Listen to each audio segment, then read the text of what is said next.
हरिओम। प्रिय भक्तों, हर साल अहोई अष्टमी का व्रत कार्तिक माह के कृष्ण पक्ष की अष्टमी तिथि को रखा जाता है। यह व्रत करवा चौथ के 4 दिन बाद आता है और माताओं के लिए बेहद खास माना जाता है। इस दिन माताएं अपनी संतान की दीर्घायु, अच्छे स्वास्थ्य और उज्जवल भविष्य की कामना करते हुए व्रत रखती हैं। व्रत के दौरान महिलाएं दिन भर उपवास करती हैं और अहोई माता की पूजा विधिपूर्वक करती हैं। अहोई अष्टमी के दिन व्रत का पारण शाम के समय किया जाता है।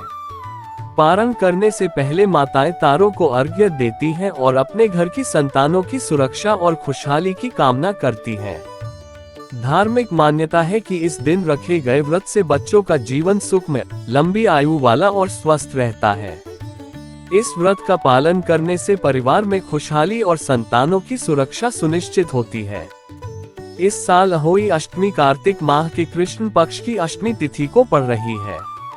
इस तिथि की शुरुआत 13 अक्टूबर 2025 को देर रात्रि 12:24 बजे से होगी और इसका समापन 14 अक्टूबर 2025 को सुबह 11:09 तक रहेगा। इस हिसाब से इस साल अहोई अष्टमी का व्रत 13 अक्टूबर को रखा जाएगा।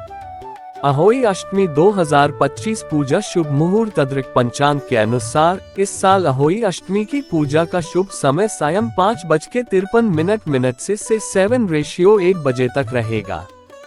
इस दिन तारों को अर्घ्य देने का समय सायं 6:17 तक है। वहीं चंद्रमा उदय होने का समय रात्रि 11:20 तक निर्धारित है। इस समय माताएं अहोई माता की विधि पूर्वक पूजा करती हैं और व्रत का पालन करती हैं। अहोई अष्टमी व्रत का महत्व। अहोई अष्टमी व्रत को करने से अहोई माता संतान की लंबी उम्र, अच्छा स्वास्थ्य और सुख समृद्धि प्रदान करती हैं।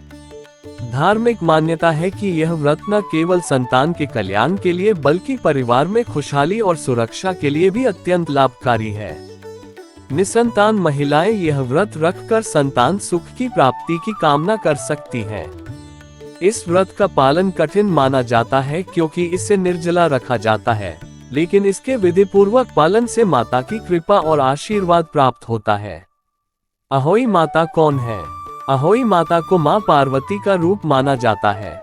इन्हें खासतौर पर संतानों की रक्षा और उनकी लंबी उम्र देने वाली देवी के रूप में पूजा जाता है।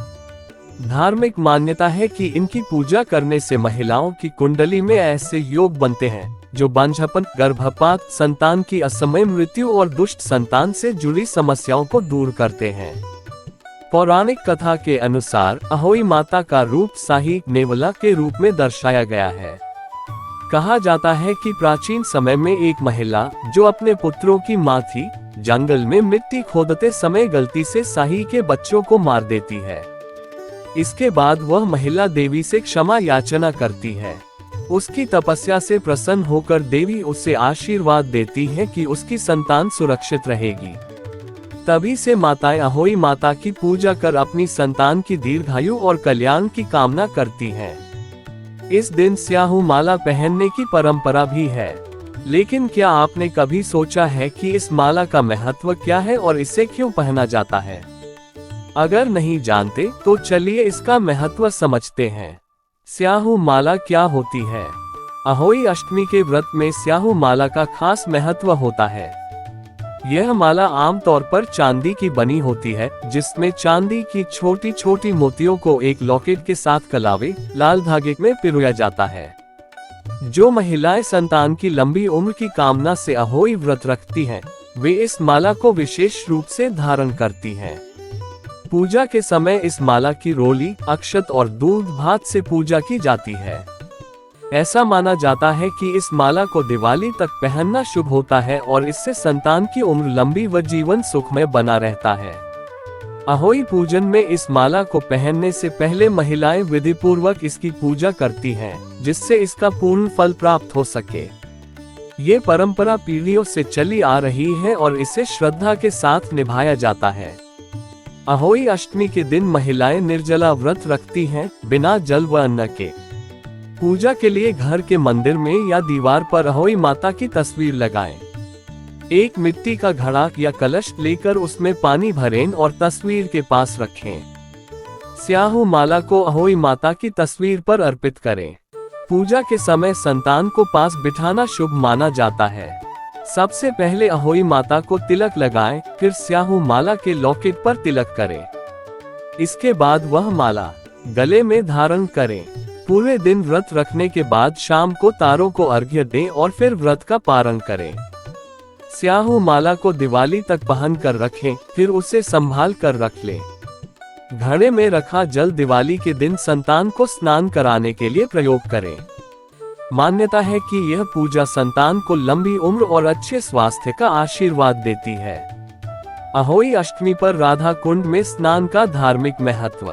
मथुरा अपनी प्रसिद्धि के लिए केवल श्री कृष्ण मंदिरों तक सीमित नहीं है, बल्कि यहाँ का राधा कुंड भी एक अत्यंत पवित्र और महत्वपूर्ण धार्मिक स्थल है। खासकर अहोई अष्टमी के दिन राधा कुंड की पूजा का विशेष महत्व होता है, जब देश भर से हजारों श्रद्धालु यहाँ आकर स्नान और आराधना करते हैं। ये कुंड धार्मिक आस्था का केंद्र माना जाता है और यहाँ स्नान करने से मनोकामनाएं पूर्ण होती हैं। राधा कुंड को विशेष रूप से निसंतान दंपतियों के लिए वरदानकारी माना जाता है। ऐसा विश्वास है कि जो दंपति संतान की इच्छा लेकर यहाँ स्नान करता है, उसकी सूनी गोद भर जाती है और वे संतान प्राप्ति के आशीर्वाद से नवाजे जाते हैं। इस कारण अहोई अष्टमी के दिन मथुरा में श्रद्धालुओं की भारी भीड़ लगती है, जो इस पवित्र स्थल की महत्ता को दर्शाता है। राधा कुंड को हिंदू धर्म में अत्यंत पवित्र स्थल माना जाता है। खासकर अहोई अष्टमी के दिन इसका महत्व और भी बढ़ जाता है। इस दिन सुबह सुबह जो श्रद्धालु राधा कुंड के जल में स्नान करते हैं, उन्हें अहोई माता के साथ साथ राधा और श्री कृष्ण का भी विशेष आशीर्वाद प्राप्त होता है। ये स्नान न केवल आध्यात्मिक लाभ देता है, बल्कि जीवन में सुख, शांति और संतान सुख की प्राप्ति का मार्ग भी खोलता है। विशेष मान्यता ये भी है कि निसंतान दंपति जो अहोई अष्टमी के दिन यहाँ आकर श्रद्धा से स्नान करते हैं, उन्हें संतान का वरदान मिलता है। ऐसे कई दंपति जिनकी यह मनोकामना पूरी होती है, वे बाद में अपने बच्चों के साथ पुनः राधा कुंड आते हैं और यहाँ स्नान कराते हुए मुंडन संस्कार भी करते हैं। ये परंपरा पीढ़ियों से चली आ रही है और आज भी बड़े आस्था से निभाई जाती है। राधा कुंड और श्याम कुंड का संबंध एक महत्वपूर्ण पौराणिक कथा से जुड़ा है। प्राचीन समय में यह क्षेत्र अरिष्ट वन के नाम से जाना जाता था, जहां एक अत्यंत शक्तिशाली राक्षस अरिष्टासुर का आतंक फैला हुआ था। उसकी दहाड़ इतनी तीव्र और भयावह थी कि गर्भवती महिलाओं का गर्भपात तक हो जाता था। जब कंस ने उसे कृष्ण का वध करने भेजा, तो उसने गाय के बछड़े का रूप धारण किया और बालकृष्ण पर हमला किया। कृष्ण ने उसकी पहचान कर ली और उसका वध कर दिया। हालांकि चूंकि उसने गाय के रूप में आए जीव का वध किया था, इस कारण उस पर गौहत्या का पाप लग गया। इस पाप से मुक्ति पाने के लिए श्री कृष्ण और राधा रानी ने चतुर्थी की रात को 2 अलग अलग कुंडों का निर्माण किया, जिन्हें आज हम श्याम कुंड और राधा कुंड के नाम से जानते हैं।